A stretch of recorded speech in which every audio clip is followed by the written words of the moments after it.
Hello, everybody. Dexter Q. Floyd here. So I wanted to share with you guys my two books. But as I thought about it, this is my video, no bells, no whistles, no this, just me talking, with passion about the reason why I chose the books that I chose.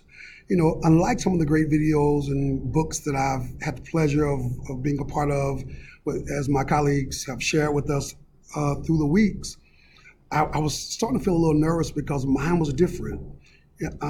Claudine was very content specific as she talked about math, and her two books were math. Eugene, as she talked about music and even cultural relevance as it related to music, but the books were still around music.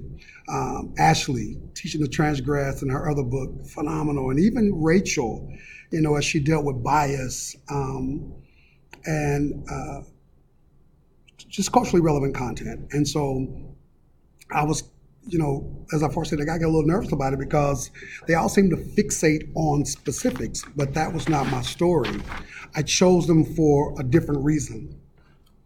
They didn't seem to step in tandem.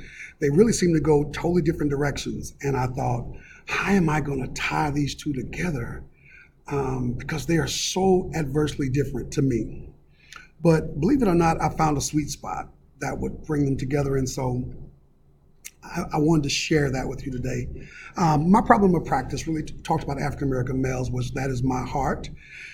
And it talks about what are the external factors? What are the implicit external factors that cause African-American males not to be academically successful in traditional or comprehensive high school? So what are some of those things that cause them not to be successful there? And so that's what my pop is about. And so my first book was this one. Can you see it? It's called Dear Black Boy, A Collection of Truths from the African-American male perspective, because that's what I wanted to do. I wanted to get the African-American male perspective on through my pop. And so that book spoke to me right there. And it was interesting because his mouth is shut, tape over his mouth, because we never get to hear their voices. And so this book really shares the voices of the young men, but it also lets us know that African Americans are not monolithic. And so the first chapter is called Rags to Riches, and you got this young man that's he's the sixth child, 6 kids, the oldest, 3 baby daddies. Mother's there. By 7, he's selling papers. They'll pay for everything. By 10, he's doing this, he's doing that to help mom take care of the house and his other 5 brothers. Ultimately ends up talking to counselor, ASVAB, takes that, passes it enough to get into the Navy or somewhere, ultimately end up going to the Navy and making $124,000 a year. Bam, takes care of his mama. The next chapter talks about a young man who comes from a great household, the Joneses. Father's military, mother works in education, and because father's military and off, and mother worked so much, they had a nanny by the name of Tamia. Tamia had been with them 8 years and had watched them grow up. And so as she watches them grow up, one night, out of nowhere, she goes in to tuck him in, but this time Tamia touches him. And he is so tore up behind it, he didn't know what to do. The abuse went on for 2 years. Ultimately, he shares this with his counselor. She gets him the help that he needs. It comes to the forefront, and he starts to feel differently about it. That third one is a young man who all he knew was guns. Father loved guns, uncles loved guns, and that was a part of his household. Nothing illegal, but that was a part of who they were. And so one day in school, he kept being picked on. What does he do? He goes home, he brings a gun to school. If they pick on me again, he pulls the gun, ultimately spends 9 months in jail, gets out of jail, remembers everything that he knows about guns, decides to open up a gun shop in Decatur, Georgia, and the gun shop is very successful, so forth and so on. Last story, and I'm moving on. Fourth or fifth chapter, again, young man who wakes up to his father being gone. Mother and father were never married, but they lived together, and it was financially feasible for them to live together. Father just leaves one day out of nowhere. Well, when father leaves, he's devastated. He begins to hang out with gang members. He begins to sell drugs. He never got caught, but he says, "How did the teacher expect me to do multiplication?" And all I can think about is my father leaving. Ultimately, one day, he shares it with his coach. He just cries and cries and cries. Coach leads him in the right direction. And at the end of that, he's saying, now you're talking to a young man who's working on his master's degree because somebody got in there and redirected me into the place I need to be. And so now we're talking about the voices of African-American males, the voices of the African-American experience. Not a monolith, but if you look at that, they all wanted and ended up being successful. The journey was different.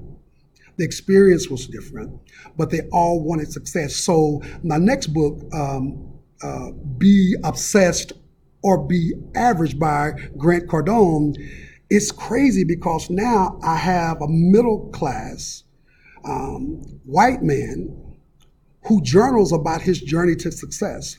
How do I marry that?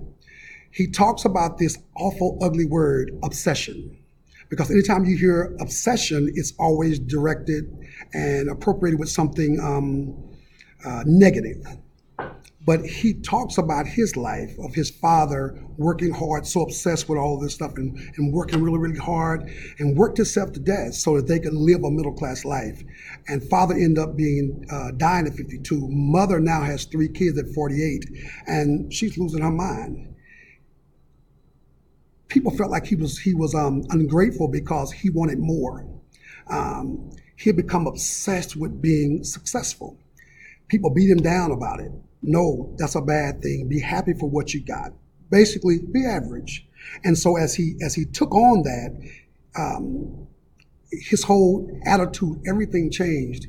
He became addicted to drugs, because you cannot stifle creativity. When you're obsessed with something or obsessed with creativity and being successful, if kids are not allowed to explore that journey, then the obsession doesn't go away.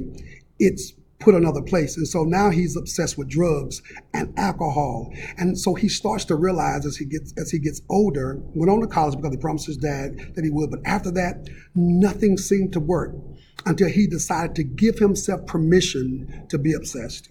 And it's almost like a self-help book, but not really. So let's look at those two together. And I'm looking at him wanting success, and I'm looking at these African-American males wanting success, and I'm looking at the prospect of how do I get them obsessed with wanting to be all that they were already created to be.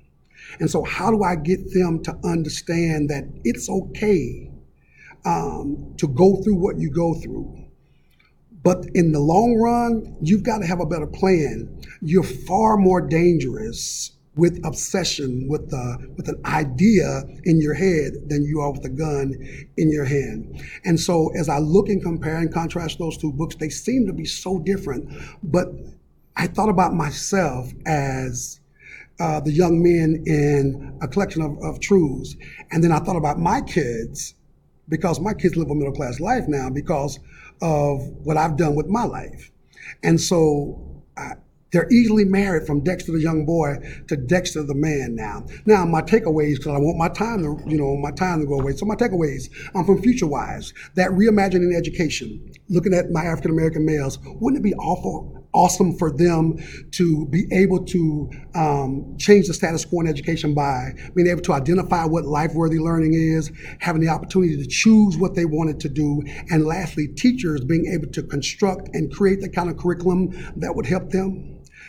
FutureWise was, as I really thought about that for my boys, that was my big takeaway from there. From Teaching for Understanding, as I looked at Be Obsessed or Be Average, generative topics.